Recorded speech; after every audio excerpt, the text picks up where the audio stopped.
يا صباح الخير، صباح الفل، صباح الياسمين على أجمل عيون في الدنيا.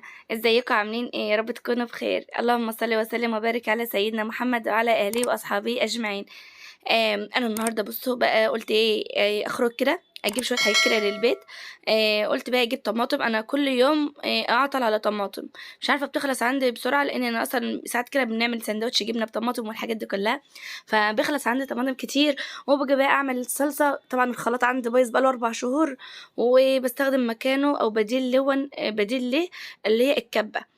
هو طبعا بقى فيلم ورواية وأقعد أدور على السلاح بتاعها، فقلت بقى ايه، يا بنت من ضمن المصاريف خليكي جدعة كده وروح هاتلك شقة طماطم كده، لقيتها فرصة. الراجل تحت البيت بقى كان بيبيعها بكام؟ ب100 جنيه، يعني يعتبر الكيلو 3 جنيه ونص ولا ب4. المهم، قمت رايحة جايبة شقة وكان عايز يداني بحالة، قلت له لا مش عايزة الشقة اللي هي الشقة دي، اللي هي اللي بتاع الخشب اللي حوالين الطماطم ده، اللي هو القفص يعني. هيحسبه ب30 جنيه، قلت له لأ مش عايزاه خلّيه لك. خدت الحاجات المكونات اللي جواه اللي هي الطماطم ب100 جنيه، جبتها كده في الحوض زي ما أنتم شايفينه. كان مع بِل أول مرّة اشتريت منه ب2 كيلو أو 3 كيلو، فلمّا سألته على الشنطة قُمت رايحة إيه، على قصدي على الشقة بحالها، قامت رايحة واخداه بقى وحِسب كلّه في بعضه، عشان كده هتلاقوا الكيسين إيه كانوا مربوطين لوحدهم يعني. المهم إن أنا إيه، قُلت أمّا أقطّعهم كده زي ما أنتم شايفين، أنا ساعات بقى لمّا أكون شاكة في واحدة بافتح قلبها من النُص، يعني أشقّها نُصّين، أبُص كده أشوف قلبها. بعد كده خلاص بقى عرفت إن هي كويسة بقى وجامدة، فالجامدة معايا باقوم رايحة إيه سايباها بحالها، لإن هي هاسلقها بقى وكده. أنا بُصّوا عملت طرق كتير للصلصة، أنا أفضل طريقة وصلت لها إن أنا دلوقتي بانضّفها تنضيف كويس وأشطّفها بدل المَرّة 1000، وبالخل كده وأعقمها لإن طبعًا هافرّزها. وقُلت بقى إيه، باشيل بقى البتاحية الخضرا دي، أنا ما باحبهاش بصراحة، فباشيلها وباقوم رايحة إيه، واحدة بواحدة ويبقى عندي صبر، طبعًا رجلي ورمت ما أقولكوش. فقُلت بقى إيه، أفضل صابرة كده وما أعرفش بقى إن أنا أقعد على الكرسي ولا حاجة، لأ فضلت واقفة على حيلي كده، بعد طبعًا العيال بقى إيه، فطروا وراحوا المدرسة، وخدت نفسي كده وقعدت إيه، براحتي بقى، يعني كان تقريبًا حوالي الساعة 22:00، 23:00 كده يعني. المهم قُمت رايحة بقى إيه، قعدت أعمل واحدة بواحدة، وبعد كده هاخدها أحطها في حلة ومن غير مَيّة ولا أي حاجة، هي هتنزّل مَيّتها أصلًا وهتوقع لِك على البوتاجاز وهتخرب الدنيا ما تقلقيش. المهم إن أنا حطيتهم في حلة كبيرة وحطيتها على النار، فهي بقى بتستوى، وأحلى حاجة ليها إن كنت زمان باخدها بعد ما تستوى، أضربها في الخلاط وأقعد أصفّي القشر ده، بُصّوا بمرارته بتتفقع وهي بتتصفّى. فلقيت الطريقة صعبة أوي، إنما دلوقتي أنا عملتها معاكم قبل كده لو أنتم فاكرين، هتلاقوا فيديو كده على القناة مرسوم عليه صورة، الصورة بتاعته المصغّرة اللي هو حوض بقى وفي قلبه طماطم. المهم قُمت رايحة واخداه، يعني الطريقة هتلاقوها مضبوطة يعني في الفيديو ده، قُمت رايحة إيه واخدة باسلقها، وبعد ما أسلقها باسيبها بقى تهدى مع نفسها كده، وباخدها أقشّرها بقى، أقعد بقى بعد ما تهدى كده، أقعد أنا وجوزي نقشّرها واحدة واحدة، فبتطلع الحبّاية ماسكاها كده مهرية في إيدِك بس بتعرفي تمتلكي منها وأنتِ بتشيلي القشرية، فالقشرية بتطلع معاكِ بمنتهى السهولة، وبعد كده بقى بتضربيها في الخلاط وما بتصفّاش بقى، وبعد كده تحطّها شوية في الحلة تغلي، تحطّي لها شوية سُكّر عشان إيه ما تعملش حموضة، وبعد كده خلاص. ت تسيبيها تبرد بقى إيه، لإن الحبّة اللي على البوتاجاز بعد ما تتغلى دي بتدّي لها تعقيمة وحلوة أوي، وبعد كده بتفضّيها في أكياس وتعينيها وتبقى بألف هنا على قلبِك، وتبقى زي الفل وطريقة سهلة جدًا، أحسن ما تقعدي تضربي في الخلاط وتصفّي وترجعي تحطّي تاني في الحلة وروايات وأفلام طويلة. هنا كان برضه جايبة بالمرّة اسمه إيه ده، خاص، عشان أنا أمّا باجوع عشان ما اقعدش آكل بقى أي حاجة تزوّد وزني، فأمّا باجوع ممكن آكل خاص كده، فجوزي جاب ربطة بصل بالمرّة، كان الراجل واقف قال لي بتبقى موجودة ساعات بادخّلها في أكل بيبقى حلو برضه البصل الأخضر، يعني ساعات أمّا تحطّي كده في أي خضار كده بصل أخضر أو فراخ أو أي حاجة بيكون طعمها حلو، زي ما أنتم شايفين كده وولّعت الدول عليهم أهُمًا، خلاص كده طبعًا البوتاجاز النضيف هتلاقوه دلوقتي رابح، بقيت أقول يا دي النيلة، ده أنا ما صدقت أغسله، زي ما أنتم شايفين بقى سِبتهم كده في الحلة دي والحلة دي أكبر حلتين، طبعًا أنا مش قافلة الضغط، أنا بس إيه حاطة الغطا عليها كده لكن مش عاملاه ضغط. وطبعًا كان معاه شبت وقال لي: "يا أستاذة والنبي خديهم يعني ونفّعيني بيهم." وكان معاه إيه، اللي هو اسمها إيه دي إيه، سبانخ، السبانخ مفيدة أوي كلّها حديد، فقُلت أمّا آخُدهم بقى كلّهم ده كلّه بحركة 6 والّا 7 جنيه، قُمت رايحة قُلت أمّا آخُدهم بقى فرصة، هاطلّع منه الحلو والسبانخ بقى آخُدها أقطّعها وأعمل، مسكت كده الشبت لإنها كده هاحتاجه للسبانخ عشان أعمل له طبقين حلوين كده، والباقي أفرّزه في الفريزر مش بخسارة. مسكت الكزبرة والبقدونس كده والشبت غسلتهم بالمَيّة كده زي ما أنتم شايفين، كل حاجة باعملها في الخضار الورقية دي باغسلها بدل المَرّة 1000 زي أمي الله يرحمها اتعلمت منها الحاجة دي، كنت دايمًا أقف جنبها كنت أشوفها دايمًا كده، وأحط بقى مَيّة وخل وملح، أنا باحط ملح، أمي الله يرحمها كانت تحط ملح، أنا باحط ملح وخل. وطبعًا هنا الطماطم دي كل ما الطماطم في الحلة تصفى وتنزل، أحط شوية طماطم اللي كانوا إيه في البانيو الطبق الكبير اللي أنتم شُفتوه ده، لحد ما خلّصته. كل ما تبدأ تصفى بالحلة بازوّد بقى طماطم، فاهمين قصدي؟ وبعد كده طبعًا دول البصل غسلته والخس غسلته سايباه يتصفى، وهنا غسلت الشبت سايباه يتصفى، وهنا الذرة على الإيه، على السبانخ، باخد منه الورقة البايظة، وطبعًا طلّعت منه كمية حلوة. الكمية اللي طلعت طبعًا شوفوا المَيّة بتاعتها عاملة إزاي، طبعًا طلع منها كمية قليلة أوي يعني اللي هتترمي، فكانوا حلوين أوي. هابقى آخدهم أعملهم طبعًا إيه، طبقين حلوين كده يبقوا عندي في التلاجة، أو ممكن تفرّزيها تقطّعوها وتفرّزيها. شوفوا المَيّة عايزة أقول لكم اغسلوا مرّة و2 و3 عشان يا جماعة إحنا في أيام كلّها أيام استغفر الله العظيم، كلّها أمراض وقرف، ربنا يعافينا يا رب ويبعد عننا كل حاجة وحشة. زي ما أنتم شايفين كده البوتاجاز طبعًا اتبهدل بهدلة السنين، وقعدت أقول يا لهوي! وزي ما أنتم شايفين كده بقى خلاص دي الطماطم كده كل ما زي ما قُلت لكم كل ما بتصفى كنت بانزّل لها إيه شوية، دول آخر شوية خلاص حطيتهم، وباصفّي برضك ساعات ما بالاقي المَيّة بتطرطش باخد بالكرنيب المَيّة اللي بتطلع دي مش بارميها كلّها لأ، باخد بس الزيادات اللي بتنقّط باخدها وارمي في الحوض جنبي. فاهمين قصدي؟ عشان إيه، ما يبقاش المَيّة كتير يعني، بتصفّي شوية مَيّة منها يعني، بدل ما تشتري الحلة تقوم واقعة عليكِ، لأ بتجيبي الكرنيب وتصفّي كده بالغطا وترمي. طبعًا أنا بعد ما خلصت الحاجات دي كلّها لقيت بنت أخويا إيه، قامت جاية وطبعًا أنا كنت قايلة لها في يوم إن أنا هاخدِك أفسّحِك وهنروح الحديقة، هي طبعًا يعني ربنا معاها يعني ما بتحبش يعني ما شافتش الحاجات دي لسه يعني ما بتخرجش يعني. المهم قُلت بقى أمّا آخدها وأودّيها الحديقة ونعيش باقي يوم. أنا بصراحة ما كانش في ترتيباتي خالص إن أنا أخرج، بس أنا قُلت إيه، طالما هي جات لي لازمًا إيه، نخرج كده وأهوّيها، وقُلت بقى إيه، نروح. طبعًا رُحنا على الحديقة بتاعة دومات الجديدة دي، بعد ما ولادي بقى راحوا الدروس وجُم وهي جات والحاجات دي كلّها، ما اتغدّيناش، ما لحقتش أعمل غدا بصراحة.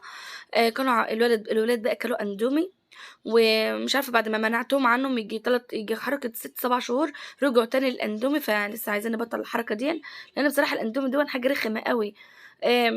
هو حلو وكويس أنا باحبه بس مش دايمًا، لإن ولادي بدأوا إيه، يتعوّدوا عليه. الأيام اللي صحيت فيها متأخّر دي بصراحة ما عدتش باركّز بقى إن أنا ييجوا يلاقوا الأكل جاهز والحاجات دي، الصراحة عايزة أرجع تاني زي ما أنا، لإن في حاجات كتير باظت، ما عدتش باعرف أقعد مع ولادي وأذاكر لهم زي الأول. فعايزة شوية استقرار كده شوية، فقُلت أفسّحهم في اليوم ده وأهوّيهم وبعد كده أبقى أقعد إيه، خلاص بقى.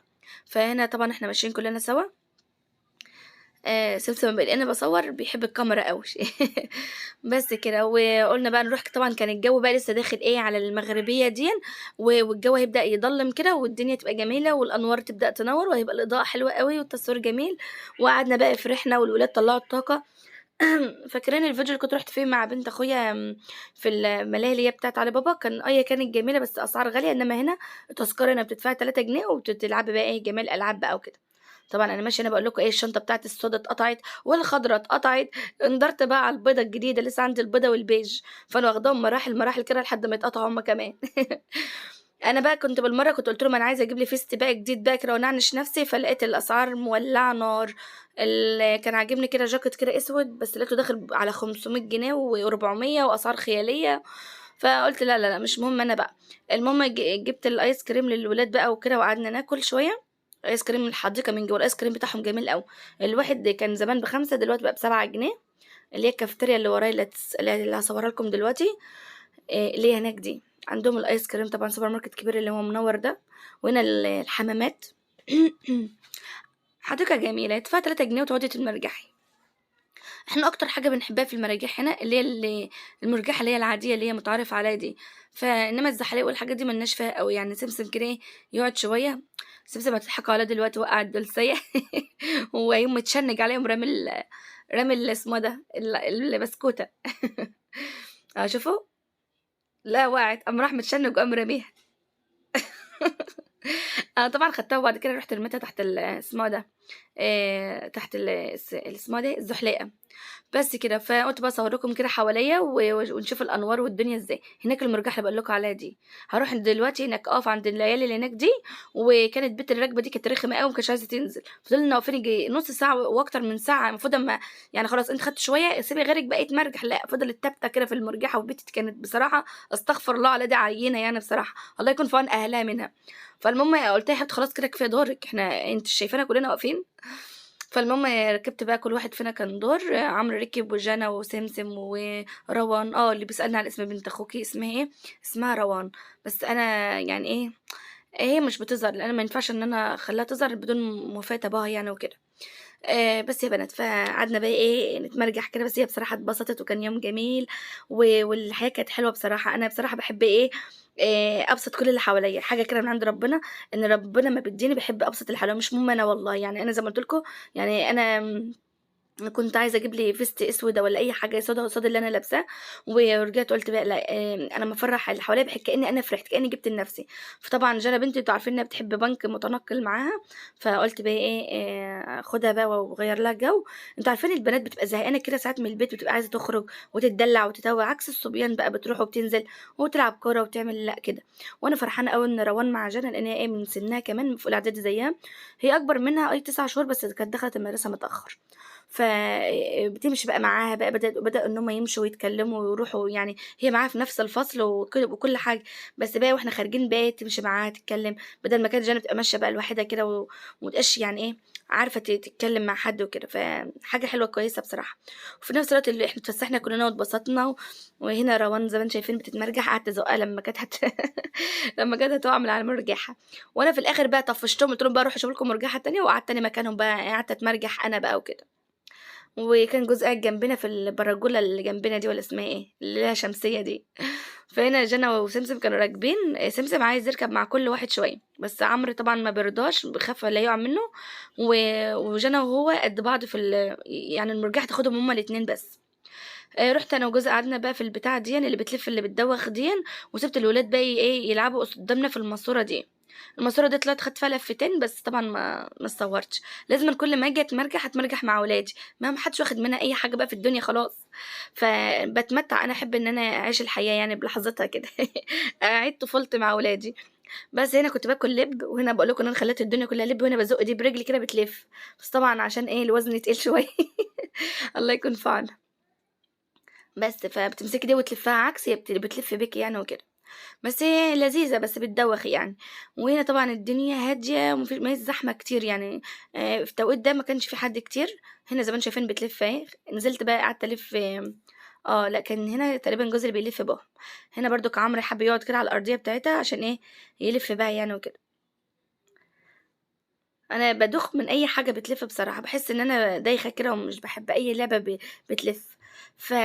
قعدوا بقى يلعبوا، طبعًا التذكرة زي ما قُلت لكم ب3 جنيه، والواحد بيتبسط الولاد بتطلّع الطاقة السلبية اللي جواهم، طبعًا حركة إيجابية، الحركات الإيجابية بتطلع منهم والطاقة بتاعتهم والحاجات دي كلّها. بس فقعدنا بقى نضحك بقى ونتبسط، والله العظيم كان يوم جميل أوي. هنا قعدنا نضحك على الحصان ده متركب غلط. عمرو عايز يطلع لقدّام، فلو طلع لقدّام الحصان بيرجع لورا. فكان المفروض يركّبوا الحصان ده العكس. فالأرانب بترجع كده، لو أنتم ملاحظين الأرنب بيرجع. يبقى اللي عمرو كان راكبه هو اللي غلط. اللي كان عمرو راكبه كان المفروض وشه الناحية التانية. فآجي أزُق كده، حسام عايز هو اللي يطلع قدّام وعمرو اللي يرجع ورا. فقُلت لهم: "باقول لكم إيه، انزلوا خلاص من على المرجحة ديًّا." لإن الصراحة أنا زهقت، فحسام بقى قعد يركب هو لوحده بالحصان. فأكتر المراجيح هنا بس عايزة تتضبّط شوية، لإنها معمولة، هي دي حديقة دمياط الجديدة طبعًا زي ما صورت لكم في الأول. أنا باحب إن أنا بجد نخرج ونقعد نتفرّح، نفرح قصدي. بس طبعًا أمّا يكون في وقت يعني فاضي، لكن الدروس والمدارس بتبقى فيها استقرار شوية، في قعدة، في نظام. ما ينفعش بقى البهرجة يعني عايزة أقول لهم إن يوم في الأسبوع نخرج نتهوّى كده.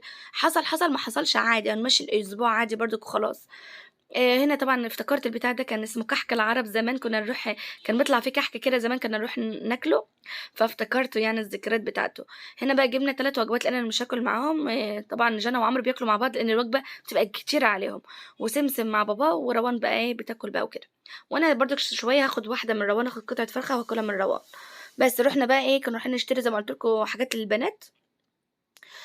فكان روان عاجبها المرّة اللي فاتت حاجة هنا برضه، قُلنا نروح نجيبها. وجانا بنتي دخلت تقيس بنطلون هنا. البنطلون ده هي كانت نِفْسها فيه بقى لها فترة كبيرة. فقُلت لها خلاص بإذن الله أمّا ييجي الوقت يعني هاروح أجيبه لِك. فطبعًا أنا كنت ماسكة الكاميرا هنا كنا بنعمل مش عارفة. كنت رايحة أقول لكم هي قاست هنا البنطلون جميل أوي، هي كانت عايزة تلبسه على الover size اللي هي لابساه ده وخلاص. فدخلت لبسته وعاجبها أوي. كان ب175 جنيه. ومش عارفة هو غالي ليه، بس هو خامته حلوة، خامته تقيلة مش الخفيف. وطبعًا بيتفتح من الجنب كده، هتشوفوه معايا في آخر الفيديو. وطبعا هنا كانت روان برضو عاجبها حاجه هتروح تجيبها برضو. مشيتها كتير عشان تشوف برضو حاجات تانية مختلفه، قالت لا انا عاجبني اللي انا شفته في الاول اللي هو عند قطنيات المحل. طبعا جانا برضو بتجيب السويت شيرتات من هناك، بتبقى حلوه بصراحه وخامتها حلوه معقوله. ف والاسعار بتاعتهم بتبقى معقوله. فمشينا كده شويه في الطريق، وكنا قاعدين بقى نتفرج على حاجات تانية عشان لو هم عجبهم اي حاجه تانية. وراحوا هنا برضو جابوا معرفش ايه كده من هنا. آه مش عارفه بقى، انا كنت بقى ماشيه معاهم كده اللي عاجبه حاجه كانوا يروح يسال ويشوف ويجيب. وانا هصور لكم في الاخر هم جابوا ايه ولبسوا ايه. هو المهم ان انا فرحتهم يعني. وفي الجو حاجات كده برضو ما ينفعش انها تتصور. وبس كده يا بنات. وهنا كنت واقفه بعمل ايه؟ كنا بنتفرج على الحاجات دي والاسعار الحاجات دي، لان كانت البنات جوه بتجيب حاجات. بعد كده بقى مشينا في الشارع ده. الشارع اللي هيقول لي ده شارع ايه منا؟ ده الشارع اللي هو السوق اللي هو ورا الجامع او مسجد اللي هو بتاع دومات الجديده. آه هو الشارع شارع مليان هدوم كده في اخر الصعيدي. يعني تروحي في اخر الصعيد عند المسجد، هو المسجد قدامه على طول. الشوارع دي كلها قدام المسجد بتاع دومات الجديده في اخر الصعيدي. هنا كانوا عاملين عروض على الشنطه ب100 جنيه، طبعا بيعملوها على طول دايما. فقلت اما اصورها لكم كده اشكال والوان. انا ده من اجمل الشوارع اللي بحب اشتري منه حاجه. الحاجه بتحس انها مستورده ونظيفه وماركات، وبحس ان هي جميله قوي. يعني انا بحب اجيب هدومي من دومات الجديده، بحس ان هي حاجه كده جميله قوي واسعار حلوه وهاديه وخامات جميله وكل حاجه يعني. وهنا الأطقم الرجالي انا بصراحه شايفه ان حاجه الشباب والرجاله السنه دي احلى من البنات بكتير. هنا جانا كان نفسها السويت شيرت ده بس الصبياني. طلع ترند يعني. كانت لو انت شفتوه في رحله بورسعيد كانت ماسكه زيه وكان نفسها فيه، بس بصراحه ما كانش معايا فلوس ان انا اجيبه لها. فقالت لي يا ماما لما لقيته في دومات الجديده هتجيبي لي زيه. بس طبعا هو زي ده مقارب ليه وعلى حرف الام، بس هو بناتي يعني مش صبيان. مش عارفه لو لقيت الصوره عند جنى ممكن احطها لكم. هو طلع ترند كده، جاكيت كده طلع ترند بس مغليينه قوي. فما لقيناهوش بصراحه. يعني جنى كانت جايه عايزاه بس ما لقيناهوش. فجابت بقى البنطلون. وهنا بقى احنا متجهين عشان ايه، كانت روان عايزه سويت شيرت هنا كان عاجبها المره اللي فاتت برضو. وقلت لهم ان شاء الله يومين كده وهنيجي نجيبه. وبس يا بنات. وكان اليوم جميل قوي وزي الفل، بالذات بجد الواحد لما بيخرج ويغير جو حتى لو مش هتشتري والله العظيم. يعني حتى لو هتعملي سندوتشات في البيت وتخرجي مع ولادك كده تشمي الهوا وتخرجي تشوفي في الاسعار وتمشي وتتمشي. اي نعم الواحد بيبقى زعلان ان هو نفسه يشتري ويجيب، بس والله ساعات بتغيري من نفسيتك وبتعرفي معلومات وبتعرفي الاسعار وبتاخدي فكره وكده يعني. فالدنيا حلوه الحمد لله والامور بتبقى جميله وربنا بيعوض بالخير. والسويت شيرت اللي هو التيشيرت اللي هو الابيض في اسود ده هي دي اللي هو ايه عايزينه. قعدت اقنعها بالازرق وبالاخضر حلو. الاخضر بالذات ان هو طالع اليومين دول في كل الهدوم ترند حلو. قالت لا انا عايزه الابيض في اسود. طلع لعمتها بقى تقول له ايه فانا كنا بنجيب مقاس كبير شويه عشان يكون طويل. كان في منه طويل لجوه بس هي قالت لي انا عايزه اللي هو الوسط ده ما يكونش لا قصير ولا طويل. فهي مقتنعه بده فجبنا اللي هو الايه اللارج او جبنا الاكس لارج باين او اللارج. بس هو حلو بصراحة يعني عجبها ده فكانت مكسوفة تنقي يعني وكده. فبس يا بنات لسه هنروح تاني ان شاء الله بإذن الله. ونجيب لهم بقية الحاجات اللي هم طالبينها بإذن الله. فقلنا بقى ايه ناخد كده جولة سريعة. هنا بعت اخد اشوف الخامة. والخامة بتاعته جميلة اوي. شوف الخامة بتاعته ومن جوه من جوه متبطنة وزي الفل تقيل. تقيل وجميل وكان عاجبني الوانات كتير منه بس هي اختارت الابيض في اسود. وهي بتحب الغوامق يعني طالعه لي بصراحة بس كده. وكانت بتقيسه هنا في المكان ده.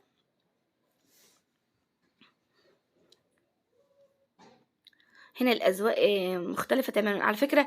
الأذواق اليومين دول في الشتاء بصراحة مش عجباني. يعني أنا بصراحة أذواق الشتاء السنة دي تحس إن هي كئيبة أو متكررة أو مش اللي بالكم منها يعني. بس ده برضو جنى لفت نظر لها جنى بس قلت لها لا ما هوش ده الأصل. الأصل بقى على حرف الإم كده وزي اللي كنا شفناه في بورسعيد. بس هي ندمت بصراحة إن هي ما جابتوش وقلت لها مش مشكلة هنلاقي احسن منه هنلاقي ان شاء الله. شوفوا السويتشيرت البدل اللي قدامكم دي في منه طويل ازاي. بس ما يلبسنيش انا نفسي في حاجة زي دي بس تبقى حجم عائلي شوية. هنا بقى كان قدامهم مراية وكانوا قاعدين يبصوا في المراية ايه وما بيقيسوا. طبعا طلع كبير عليها فجابت ايه الاصغر منه. في ميديم وفي اللي هو لارج واكس لارج. فهي اختارت اللارج. طبعا دي برضو كالوانات كتير اهي. الاخضر ده فظيع فظيع فظيع. كل حاجة أحبها وأكون نفسي فيها ألقاها صغيرة عليا. يعني باعرف أكله بالمقاس. طبعًا قعدنا بقى بعد ما أكلنا واتفسحنا شوية، جبنا حاجة ساقعة بقى وقعدنا نشربها كده في العربية، وأنا اخترت اللي هي شوبس أناناس دي أنا باموت فيها باحبها. بس وقعدت أنا بقى هنا بقى وروّحنا، جانا بقى أول ما جات لبست البنطلون، هنا عايزة تقول لي إن هو من أول ال3 كبسولات ديًّا بيتفتح. كده بقى، فقُلت لها: "يا حبيبتي اقفلي كده يا حبيبتي إحنا ما لناش في الكلام ده كلّه، اقفليه وهنوديه عند الخياطة تقفله." بس، فقالت لي: "ده الأصل يعني وكده."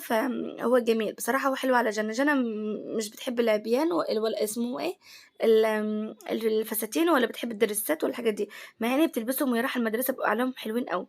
هي رافعة البنطلون لفوق شوية، المفروض ينزل شوية عشان ما يبقاش قصير يعني، وهنا بقى بتجرّب حاجة يعني عليه وكده. شُفتوا البنات اللي هي بتيجي على اللي هي اسمه إيه دي، اللي هو الfashion ده والناس اللي هي بتاعة الموضة، جنة مفكّرة نَفْسها عارضة أزياء، حابة أوي الموضوع بتاعهم والحاجات الإستايلات دي، بتقول أنا عايزة أبقى زي كده يعني، حابة أمّا تكبر تبقى زي إيه، شُفتوا اللي هي اللبّيسة أو مثلًا اللي بتحب تلبّس الأذواق والحاجات دي، عندها ذوق كده وعندها في الحاجات دي بتحب الحاجات دي، فمش عارفة أقول لكم هي أصلًا إيه، بس اللي يعرف قصدي يكتب لي، يعني اللي وصل عند الدقيقة دي يكتب لي يعني إيه هي جانا قصدها إيه في اللي هي بتحبه يعني. هي حاجة كده أنا مش فاكرة اسمها أوي، بس هي بتحب اللي هو زي نظام اللي هو الdesign والحاجات اللي هي مش عارفة.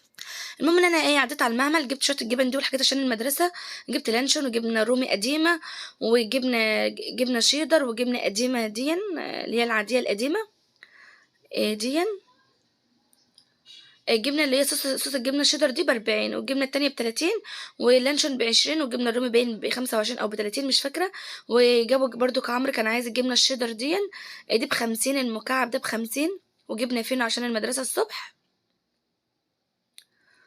دي بيقطّعوها كده زي قطع زي اللانشون كده والجبنة الرومي بتبقى حلوة برضُك بيحبوها بصراحة، وساعات بابشر منها لو أنا عايزاها مبشورة يعني، وجبنا اللي هي الجبنة المطبوخة ديًّا مش فاكرة بصراحة سعرها كام، وجبنة اللي هي العجوزة أو هتشوفها دلوقتي ديًّا الجبنة اللي هي الكازابلانكا، عارفين الكازابلانكا دي جبنة مطبوخة زي الجردل ده وحاطين عليها جبن حاطين عليها لانشون وجبنة شيدر زي اللي هي عليها دي، وزيتون، بس هي دي الجبنة المطبوخة أو الكازابلانكا، وجبت حلاوة طحينية لسمسم والعجوزة دي اللي هي أنا باقول لكم عليها بتتعمل بالسمنة البلدي، هنا بقى زي ما أنتم شايفين بقى لبسوا الحاجة شكلهم جميل إزاي، أمارات ما شاء الله.